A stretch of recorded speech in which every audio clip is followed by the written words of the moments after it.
This is WWE superstar Drew McIntyre, and you're listening to the WWE Podcast. The champ is the one that everybody wants, me. Becky Lynch is going to WrestleMania. Claymore! Austin 316 says I just whipped your ass. This is my iron. You're going to acknowledge me. Welcome to the Mailbag here on the WWE Podcast for this Friday, November 15th, 2024. Hope everybody is doing well as we get closer to the weekend here, halfway through November, unbelievably, 2 weeks away from Survivor Series, and we've got a lot of wrestling to talk about today and seeing what you guys want to ask or want to comment on. We're going to get to that in just a minute. I want to let you know about a promotion. This is the last day that I'm going to be running this promotion. It is for annual memberships over at Patreon, where you get everything ad-free and a bunch of other great benefits, including a new After Dark show that I'll be posting soon. It is 50% off for the entire year. Use code BLOODLINE. Bloodline is the code, but you got to use it by today, and then the promotion will be gone. So a bit of a just heads up if you're interested in that. Of course, we may be running additional promotions down the line as we get closer to Black Friday, but I'm not sure yet. So take advantage of this while it's still here. So, alrighty, let's get to our, one more thing. If you guys are interested in my other podcast, which is called The War on Truth, check it out. We also have a Patreon page there too. It's The War on Truth over at Patreon, patreon.com/The War on Truth. Not about wrestling. It's about politics and culture. So check it out if you're interested, if you're not cool. But we do offer a subscription over there too if you want that ad-free. So check it out. It's a fun listen if you're interested in those things. Okay, let's get to the emails here from the patrons. And we will start out with people who directly messaged me on Patreon. And we're going to start out with Frank. Start with Frank this week. And he says, I think the 5-man OG Bloodline should be Seth, and the 5th man should be Seth, and on Bloodline 2.0 it should be CM Punk. So they can set up for WrestleMania with the women's U.S. title, and it should only stay on SmackDown. They should have an Intercontinental women's title on Raw, and to find contenders to do an Iron Man women's Survivor match. When do you think Big E's coming back to try to save the New Day? I don't know, Frank. I don't know when Big E's coming back, if he's coming back. We've heard for a couple of years now that he's, ever since the Ridge Holland debacle of an overhead belly-to-belly suplex that went wrong and luckily didn't kill Big E, literally. I don't know if he's coming back. Whenever the New Day splits, which has got to be soon. I mean, I'm ready. Can we check out? Let me Google this. I'm going to Google this because I need to know. When did the New Day debut in WWE? That was November 28th. So November 28th was the day that the New Day debuted. And that puts us on a Thursday this year. So perhaps at Survivor Series this year, it's close enough, 2 days from Survivor Series, that we could have like a New Day 10-year celebration, and that's when Xavier turns at Survivor Series. That's my best guess, is that's how they do it. That's, to me, how they should do it. I mean, again, a lot of ways to skin the cat here, but okay. So as far as the idea that Punk could be the fifth person for Bloodline 2.0 and Seth for the regular Bloodline, he's already said no. I mean, Seth has already said no. For him to go back on that would be kind of lame because it would really undermine his character's integrity. And also CM Punk, what the hell does he care about Solo Sikoa for? I mean, what is helping him do for CM Punk's career? Also, Drew McIntyre's still floating out there. What if Drew joins the Bloodline 2.0? I doubt it. I don't think that anybody should. It should be The Rock and Cody Rhodes. End of story. I mean, that to me, that's the two that make the most sense. They've been actually involved in the Bloodline story. The Rock needs to progress things now as we are about to enter WrestleMania season in a couple of months. It's time to go here. And bringing in Punk and Rollins, for me, I wouldn't do it. It doesn't really make a lot of sense for either character. But the women's title on Raw, we're waiting for an Intercontinental title, but perhaps it's just the U.S. title.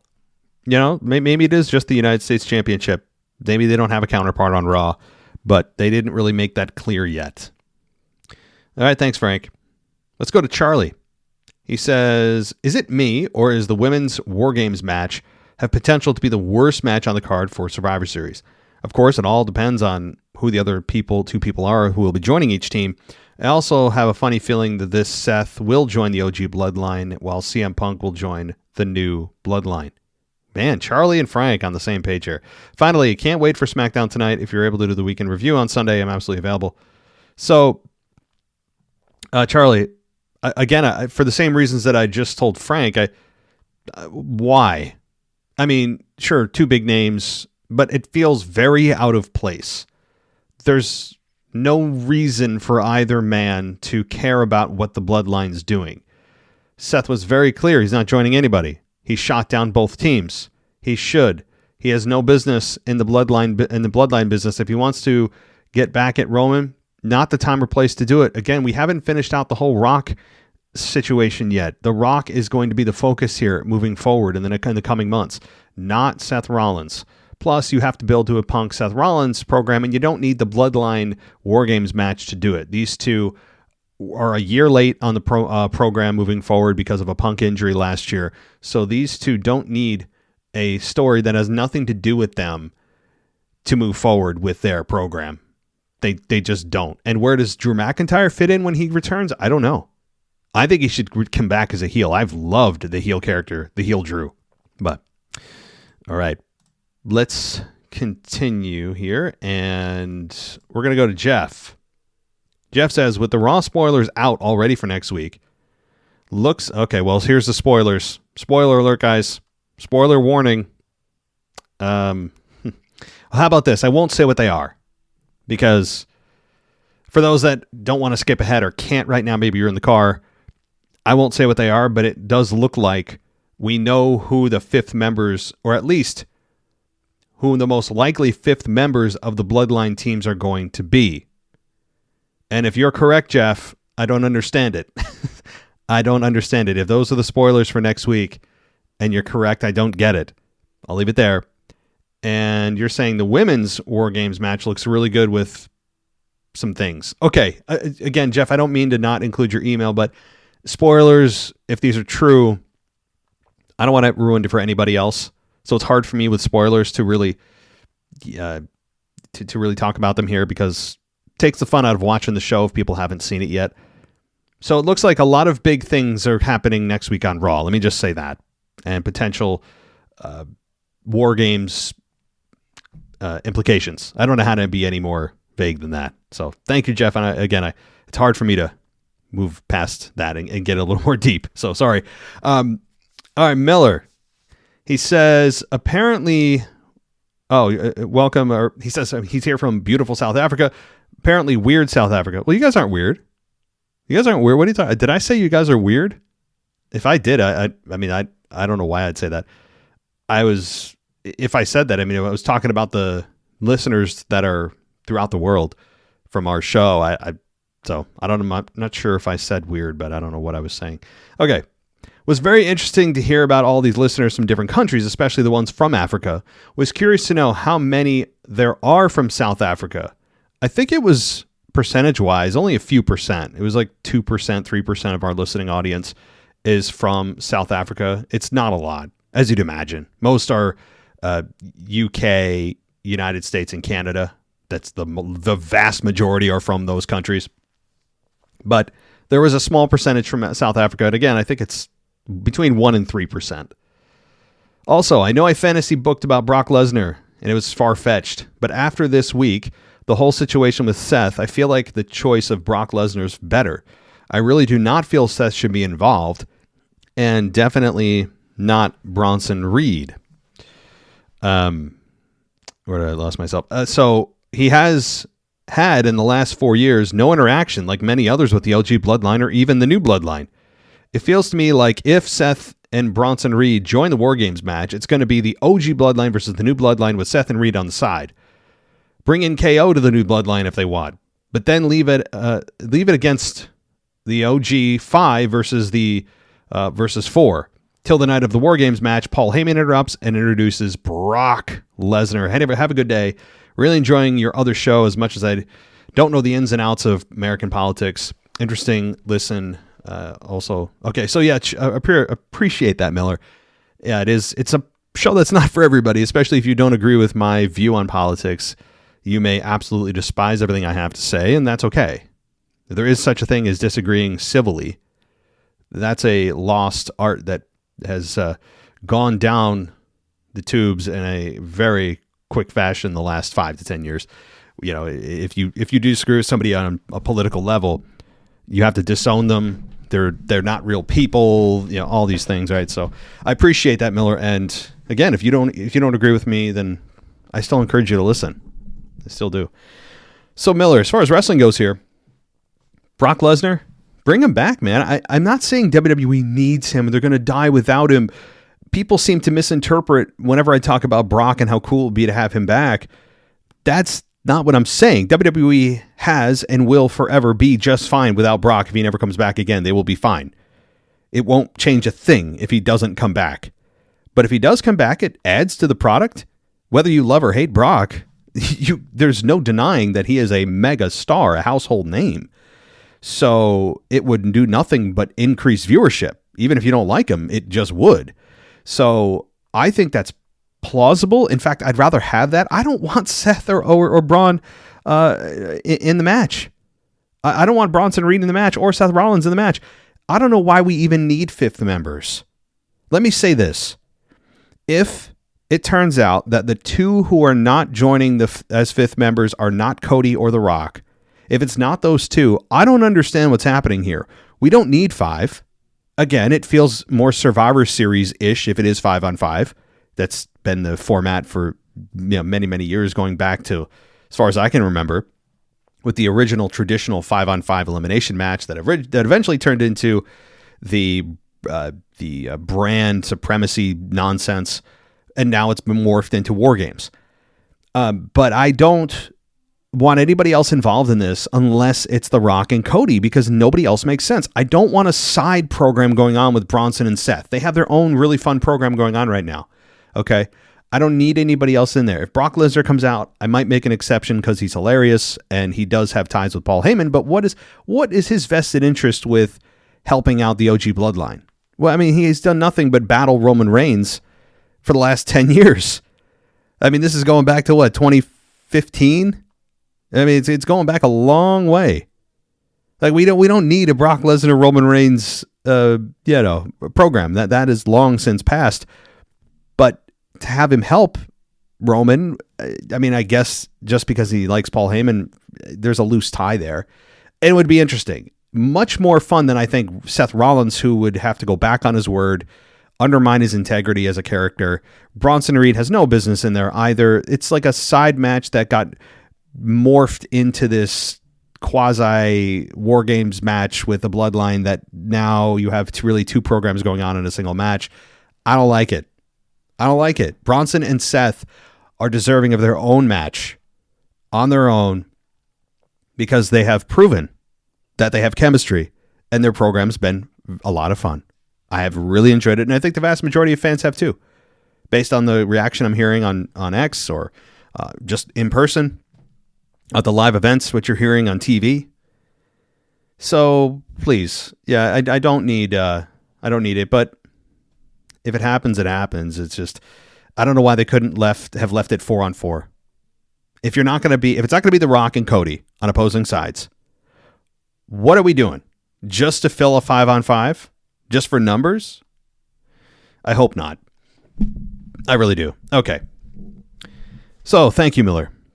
Let's go to our continued patrons here. And let's go to Freeman. He says, I want to clarify my mailbag from last week. I'm not suggesting a Jay versus Roman feud over the tribal chief position. We've seen it, and it would feel redundant. Instead, here's my ideal scenario. After they lose at War Games, Paul Heyman could counsel Roman on the reasons behind the loss, maybe saying something like, every good chief knows when it's time to pass the torch. Then, during the Rumble, Roman could declare Jay the new tribal chief, step aside, taking on his new role, maybe something like tribal elder. Ooh, I like that. That sounds even more official. This opens up a door for Chief Jay versus Chief Solo at Showdown at Survivor Series, and we'd still get the Ultimate Elder Clash at WrestleMania with Rock versus Roman. Okay, before I go on to the next point here, Freeman, that's not a bad idea at all. But the idea is, and we've been imagining this program forever of Rock Roman. If you're a tribal chief and you're having a tribal chief match, and that's been the top of the food chain in that family, it'd be overshadowed by an elder clash. Now, I understand in the hierarchy of this imaginary ranking system that the elder would trump the chief because the elder has more experience, the respect factor, they've been around longer, right? But I think it would take away from what you're trying to do with Jey Uso. And how long is also Jey supposed to stick around on SmackDown? He had a really good thing going on Raw until they just pretended to give him the IC title for a few weeks and use it as a platform to get him to reunite with the Bloodline, which wasn't even necessary. You didn't need to do that. So that said, I see what you're saying. I still want Rock Roman. If we don't get Rock Roman, I don't know what we're doing as a wrestling community anymore, or more WWE style. Like this would be on WWE, not really the fans, although the fans did drive Rock Roman out of their want category and put Cody Roman in there, which I understand why. And it dethroned Roman, which we all wanted, including myself. So the Elder Clash is fun, but these imaginary titles that we're giving these stars, I mean, does Roman even need an Elder title? Does Rock need an Elder title? I mean, I don't mean a physical title. I mean the anointment of being an elder. I see what you're saying, Freeman. It's not a bad idea. This whole pass the torch thing is not a bad idea, but also Roman Reigns is not done yet. He's still in the prime of his career. I think on the back half, but he's still in the prime. And I don't think he's really an elder yet. So, boy, there's a lot to dissect here. So many ways you could go. Now, on to this week's drama. Is it just me, or has Jade Cargill stolen PFC's catchphrase? When PFC started, their mantra was step up and shoot your shot. And they haven't said it as much recently, but now Jade Cargill's using it. It's likely just a case of creative redirecting the phrase to Jade, but I still feel like PFC delivered it better. Yeah, I think they did. They definitely have allowed Jade to just adopt it. But that's all Jade says. There's not much that Jade has going for her. Even the crowd continues to be very lukewarm for her, with rightfully so. She has lived on her physique thus far, and it has been very impressive. And yes, she's attractive, and she's incredibly muscular for a woman. All of that. That's all true. She's got one of the best physiques I've ever seen on a woman in wrestling, ever. But that doesn't last forever, and we're seeing that now. When she's put in side-by-side comparison with Bianca, it is strikingly different from an energy perspective, from just instincts in the ring.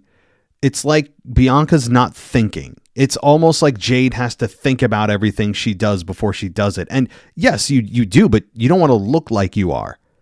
And Jade is always seemingly just, she's not as quick on her feet. Her we don't even know what her personality is besides mean girlish. Her attitude, her sunglasses, her look. She's very, very, very proud of her look, but that's all she's got right now. In ring, she's not a disaster, but again, when you're putting her in the ring with one of the best that WWE's ever offered with Bianca, there's a double-edged sword here, because yes, you're allowing her to be protected by Bianca. Her workload is split. They don't have to be the focus isn't all on her. Jade never gets the hot tag, so she doesn't have to perform on that level and what the hot tag entails. But also, when you have her with somebody that's so damn good and you are also not progressing as fast as probably WWE wants you to, the differences and your weaknesses are exposed, because you're immediately seeing somebody that's just been killing it for years, is one of the best athletes WWE's ever produced in Bianca. And then you get a tag to Jade, and it's like, oh, okay. I see what they're doing here, right? Like, Jade is limited. And it's, when you go from Jade immediately to Bianca and then Bianca back to Jade in their tag team matches, it's just so striking. And I've really been beating this drum forever. I'm done with the experiment of Jade. Not to say she should get fired. I'm not saying that. I'm saying that they should just let her see what we've got. Let her go singles. I don't need a program with Jade and Bianca right now. I don't need them to have a match right now. In fact, I think it would expose Jade even further, and it would really not be helpful for her career.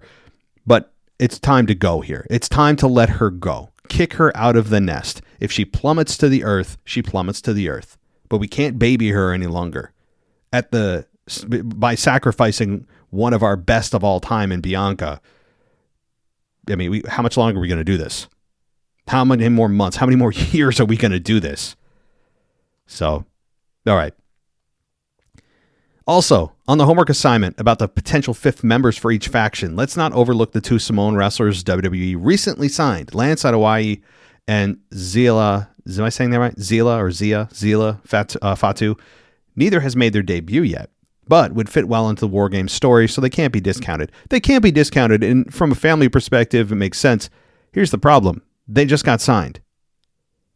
And also, the hype for a fifth member is well beyond who these two people are. Most fans, I would venture to guess 90% of fans, have no idea who these two people are and have never heard the names. Ever. So how womp of a fifth member would that be for both teams? I mean, fans are just like, oh, cool, whatever. Like, it would be such a, not a disaster, but a really big letdown. It'd be a mood de-escalator for the match if those are the two guys. Because people would just be like, huh? Who? What? Lame. That's what the reaction would just be summed up in one word. Lame. And I don't mean to discount your thought or your thought process, Freeman. It's just from the vast majority of the viewing audience, they don't even know who these people are. And you could do that if it was, they were introduced a few weeks prior and they're just mixed already in, but they can't be the fifth and final members of both teams. That would be one of the biggest letdowns of all time in the grand scheme of final members being added at the last second storylines that have ever, it's always a big name that enters last. Always. If you're going to have a mystery fifth person, it has to be a big star. So. All right. Freeman, thank you. Let's go to AJ. Haven't heard from you in a while. He says, it's been a while, and I was planning on complaining about the Roman bloodline story, but this week, being a double taping of Raw, I didn't want to spoil anything for anyone. Instead, I'll talk about Cena. I think the first Raw on Netflix should open with Punk's music hitting and him in ring gear without announcing who he's facing. Cena should come out and they should have an unadvertised match with Cena barely winning in 12 to 15 uninterrupted minutes. I don't think that's a crazy idea. You want to start out hot with John Cena? Having him beat Punk in a really good match to open Raw on the first Raw of Netflix, you got to start that show hot with big names. How can it not start with anyone else other than John Cena? With 2025 being the final year of his career, you got to start with John Cena. Now, is it a match with Punk? That would be giving away one of your aces up your sleeve immediately because there's no build. That's the downside of this. And again, the upside is, oh my God, shocker. What the hell? We're actually getting this match now. John Cena is having a match right now to open Raw. This isn't the main event. Oh my, what? Shocker, no doubt. Eyeballs all over the thing. Ratings skyrocket. But you're also probably not getting the most out of that matchup that you can because you're not building to anything. You're not allowing the program to flesh out at another point during the year when maybe you could go to Punk and Cena and build it for a while. And, that's the downside. You're allowing no story to happen while you just allow two big names with a history, no doubt, to have a match. So do those negatives outweigh the positives? if you're WWE, you gotta talk about that. All right, I'll give 6 people I'd like to see him face also from some obvious picks like Randy. Okay, so yeah, besides Randy Orton, who he should face: Seth, where Cena wins; Dom, Cena loses; heel Bo Dallas. Ooh, well, Cena loses; Gable, Cena wins; Karrion Kross, Cena wins; and Theory, Cena loses. I don't want to see him face Cody. Well, I think you're going to be disappointed when you realize that Cody Rhodes has been very vocal about wanting to face John Cena, and I think it will happen. The question when John Cena and Cody face each other, and I know this wasn't one of your pick or who he should face, but I think he actually should. The question becomes, who's the heel in that match? They're not turning John Cena heel. I think even John Cena has kind of said, I've made it this far. What are we doing? It would kind of, it wouldn't really be consistent with my character that all of a sudden at the end I turn heel. But who do the fans cheer for? Is there even a heel? Is there a need for someone to turn heel in the match or before the match? Probably not. You could have the match be just a gentleman's matchup and kind of, may the best man win. And they shake hands before the match. They shake hands after the match and nobody turns heel. That's probably how that match will go because they don't want either man to turn heel. Even though I argue that Cody would be a fantastic heel. Fantastic. I think he would be at the level of Roman Reigns in his success as a heel. I really believe that. It's building underneath all of this facade of the woes and the stupid suits and the way he delivers his promos and so it's there. All of my complaining about Cody will immediately flip when he turns heel. But the rest of your picks, I like them. I like that. He's got to work. He's got to work with younger talent, and he will, and give them some wins. But not always a win over John Cena as a young talent doesn't always translate into a really good thing for your career. Just ask Theory. Just ask Solo Sikoa. Right? Doesn't always translate well. So, all right. Well, I mean, I say Solo, but he's successful now. But after he beat John Cena, they didn't really do much with it. I say that, and he gave Cena like 1,800 Samoan spikes, and John Cena was like talking the next day. It's like, oh my God. So, all right. Thank you, AJ. Let's see here. I'm going to go to Kyle. And the reason I'm going to go to Kyle next is because he's asking about new episodes still not showing up on the Apple Podcast app. So I've had people still tell me that they're still having issues. Others have said it's resolved itself. I am not doing anything different. As I've said, Apple has told me to tell you to reach out to them because they don't see anything wrong with my feed. There's nothing more I can do. Everything looks normal behind the scenes. And even Apple has confirmed it. So I guess how about you unfollow the show and refollow the show? Unsubscribe and resubscribe if you're a subscriber. Try that. All right. Let's see here. Let's go to DJ. He says, let me mention 3 things. As once again, I'm battling to keep my eyes open before I nod off into dreamland after the usual 8-hour overnight shift. Jeez, buddy. I don't know how you do it. Number 1, the Women's U.S. Championship is officially happening. And most likely there will be either a tournament or a battle royal to determine who will be the number 1 who the first United States Women's Champion it will be. It's a good concept, kind of long overdue, that WWE is making this happen. My only concern is after when all this is said and done and WWE has their first U.S. Women's Champ, what will the follow-up be and how much TV time, if any, will WWE give the attention to them as the new champion and the women's mid-card division on SmackDown? Well, here's the thing. This is what I've been preaching and concerned about since the dawn of the women's tag titles that have been generally a terribly managed championship. Generally, not always. It's not an absolute rule or an absolute the conclusion about the way the women's tag belts have been managed, but generally it has been horrible, right? And we have seen over the last several months to years now that there's a lot of just check the box matches that have no consequence whatsoever, couple minutes long, don't do anything for anyone. And also, most of the matches for the women, are about championships. There's very rarely anything about personal feuds, which can be, I think, at times more important and more interesting than just about championships. They also have not got anywhere near the TV time that men do.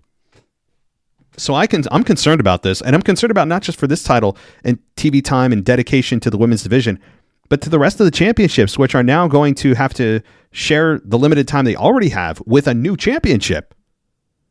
So it's not as if the women's division was just was prospering and that that they've got a lot of TV time now and it feels like it's ready for a mid-card championship. No.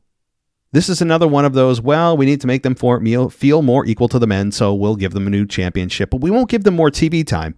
And also, every match you ever see now is going to be about a championship. There's very rarely going to be anything that is done that is about personal issues.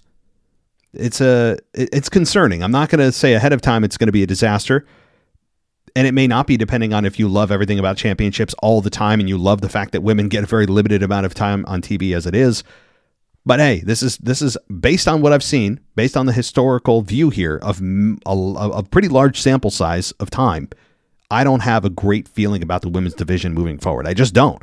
And again, in terms of time and how they manage the championships, I'm a little worried. Okay, 2.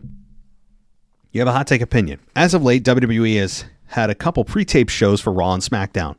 Now, I've read that WWE has already planned to do another set of pre-taped shows for next week. I get that the rosters for Raw and SmackDown will be on break for the week leading towards Thanksgiving to spend time with their families. I just find it a bit annoying as I try to avoid spoilers, especially important spoilers heading into Survivor Series War Games. I am not a fan of pre-taped either. Pre-taped number one, pre-taped, you're going to get half the crowd reaction because they're doubling up the show for the same audience. It's never a great feel. Also, the spoilers leak, never fun because it feels like, it's already done. We just, it does having a live show adds something to the show. It adds a sense of unpredictability. I'm not a fan of pre-tape shows. I know why they do it. I don't hammer them for it. And having the talent spend time with their families is absolutely priority and good for them. But I don't like when shows are pre-taped either. Okay. If the rumors are true, which most of the time there is not, it seems like Becky Lynch might be planning to retire from WWE. Whatever the case may be, I say it's time for her to retire because what is there left for her to do? She had main evented WrestleMania, won a couple of titles, especially the women's titles alongside Lita, tag titles alongside Lita, that most of us probably forgot. And she was in one of the main event stars in WWE during the mid 2010s. That took the women's wrestling from the Divas era to the 4 horsewomen and beyond. Anyway, I said my piece. DJ signing off. Have a great weekend and see everybody in the Discord chat for SmackDown. Becky Lynch, and this is not going to be news to anybody, should retire. And I'm not saying she didn't have one of the greatest women's careers of all time. She did. At one point, she was the hottest star in the entire company, which is incredible. And she added a lot to the women's division. Her and Ronda, which is, think about this, guys. I keep saying this, but it's really inexcusable. Ronda Rousey and Becky Lynch never had a one-on-one match. Ever. It's criminal. It's criminal. I don't understand why they didn't have it happen. Now, could it still happen? I'd give it like a 5% chance. Because number one, I don't want Ronda Rousey back. And Becky Lynch and Ronda to recapture that magic they had from like 7 years ago. I mean, it's just almost impossible to do. The boat, or the ship rather, has sailed. Not even a boat. A ship is bigger. So it's that has sailed. Yes. All right. Yes. But Becky Lynch should retire. Because if she does retire, I mean, fans there's not a big groundswell right now for fans saying, oh my God, I want Becky Lynch back. Where's Becky Lynch? Where's Becky Lynch? I can't wait till she comes back. What is she going to do? Who's she going to face? No one's saying that.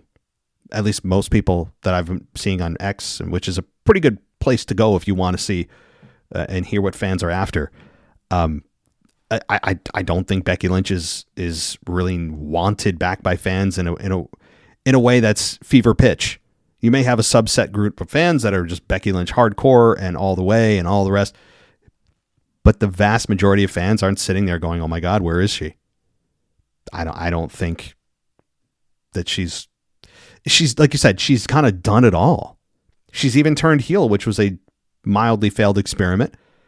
She's been the man many times. She's main evented WrestleMania. She's been in every match conceivable for the women. She's been one of the pioneers of the transition from divas to legitimizing women's wrestling again. And she was hotter than hot, as hot can be, especially for the women at one point in time, prior to WrestleMania 35.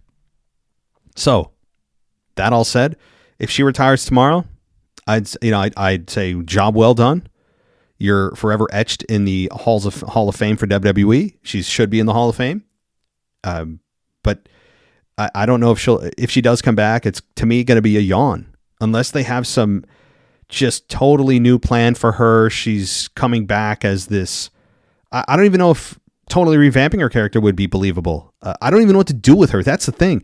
When you've run out of ideas for her, it's kind of like, yeah, time's up. Job well done. We'll see you later. If she comes back for the occasional match or two, I guess that's fine if she wants to dabble in the big events of SummerSlam or whatever and WrestleMania. But I'm not sitting here saying that there's nothing left for her to do. I don't know. I could be totally wrong on how most fans feel, but I don't know. I usually have a good sense on the pulse of the general fan, or the casual fan. Just my take. Alrighty. That will do it for the emails. I might have a voicemail, so let's take a listen to this. Do I have more than one? Oh, we'll find out. Here we go. This is DJ Kuzmo back at it again on your Mailbag show. Record you live on a Wednesday morning, and you know what time it is. It's time to say his name and he appears. I believe in Joe Hendry. I believe in Joe Hendry. That's right, folks. Joe Hendry is his name, as I take it to my 18th episode of the Joe Hendry Report, recorded to you once again from an undisclosed location. I must mention before we start the show that yesterday was my birthday, another year around the sun. I don't want to say how old I am because I'm up there, but not too up there, if you know what I mean. But anyway, let's get to the Joe Hendry Report as we revisit what took place after the tag team matchup of Nick Nemeth and Joe Hendry as they lost to JDC and Eddie Edwards. There was a backstage altercation between Joe Hendry and Nick Nemeth's brother Ryan Nemeth, as Ryan Nemeth put the blame on Joe Hendry because Joe Hendry accidentally clotheslined, of course, Nick Nemeth. But of course that was not the case, as Joe Hendry was pleading his case that he didn't mean no harm to his brother, but Ryan Nemeth was still pissed off that Joe Hendry attacked Nick Nemeth. So now it seems like we're going to have a feud building between Ryan Nemeth and Joe Hendry. As now we fast forward to this past episode of TNA Pro Wrestling, in which Joe Hendry comes onto the stage and he has a music video presentation all focusing on Ryan Nemeth, because it seems like Ryan Nemeth wants to know so much about Joe Hendry. Anyway, here comes Joe Hendry as he plays the music video about the Ryan Nemeth story. And it goes something like this. Ryan Nemeth is the brother of Nick Nemeth. The end. And that's it. And everybody was like, one more time. One of the most genius, hilarious music videos that you will ever see.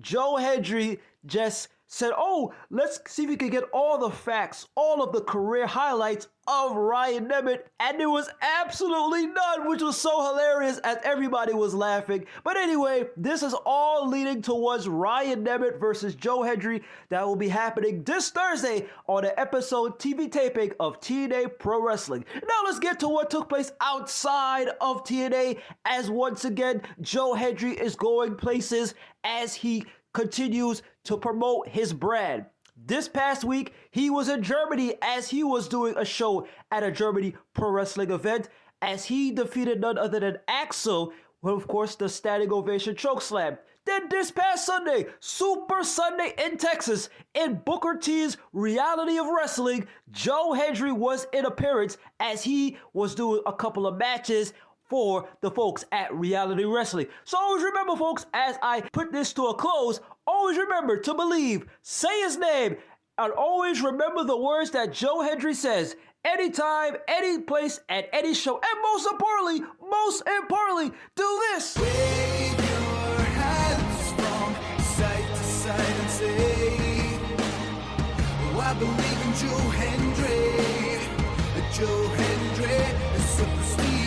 Once again, this is your guy, DJ Kuzmo. Have a blessed week. Be kind to one another. Stay safe, my friends. Believe and peace. Thank you, DJ. As Joe Hendry continues to make waves over in TNA and nickname his brother, that's going to be fun, i.e. Dolph Ziggler's brother, and keeping us abreast of a promotion that most of us, as I said, probably don't watch. Most of us probably don't. Although if you're a podcast listener for wrestling, you might watch TNA. More power to you. I can barely watch, for me, I can barely watch any of the actual shows on just main television. Just SmackDown and Raw are a challenge every week for me. But I think that this is great to hear, as Nick Nemeth, one of the greatest workers the company's ever seen, although it didn't translate to really his career as a whole didn't translate to how good he is in the ring. It didn't feel like it did anyway, and he'd probably be the first one to tell you that. But it's still cool to hear what he's doing over there with Joe Hendry and his brother and all the rest of it, as I think he's honing his craft. That's what he should do right now. And I don't need to tell him that. He is. He's honing his craft over in TNA to eventually bring those skills to WWE, where he will make a lot more money and have a lot more eyeballs on him. That's the ultimate goal, I believe, for Joe Hendry, is to make it to the main roster, become a big star, main event, PLEs, become champion. I mean, I don't think I'm really breaking any ground with that here. That would be, I would imagine, his ultimate goal. And it's fun to hear the groundwork being laid for that right now. So thank you for the updates with what he's doing in TNA. And, oh, by the way, happy birthday, DJ. I hope you enjoyed it from your undisclosed location. So also, before I forget, because I didn't open the show with this, but I want to give a shout out to the newest patrons of the show. Adam, who became a member of the SmackDown level. I appreciate it. We have Craig V, who joined us, T. Marsh, Loop, all of you. Thank you. So Loop, T. Marsh, Craig, Adam, and Kit, I'm not even going to say Kit S. I can't pronounce your name. So Kit, thank you. And then Fraser, thank you for joining us. I know some of you are on the free level, but consider joining us over on Patreon at the paid level, because you get a lot more benefits. And Crispin Watt, though. So thank you, Crispin.